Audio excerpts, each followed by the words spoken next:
High friends, welcome to my new YouTube channel জিত.com YouTube channel. চলুন আজ কথা বলবো বড় মায়ের ইতিহাস 4th পার্ট। তাহলে শুরু করা যাক।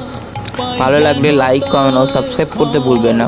শেয়ার করুন যাতে মানুষ জানতে পারে, আমি যাতে আপনাদের জানাতে পারি। আজ থেকে প্রায় 100 বছর আগে ভবেশ চক্রবর্তী ও তার 4 বন্ধু মিলে নবদ্বীপে ভাঙা রাজ দেখতে যান। সেখানে গিয়ে বড় বড় মূর্তি দেখে চোখ ওঠে কপালে। বিস্মিত হয়ে বড় বড় মূর্তি দেখে নৈহাটিতে একটি রক্তাকালী মূর্তিকে বিশালাকার মূর্তি করার পরিকল্পনা করেছিলেন। কথিত আছে এই পূজা ভবেশ চক্রবর্তী স্থাপন করেছিলেন, তাই এই দেবীকে ভবেশকালীও বলা হয়।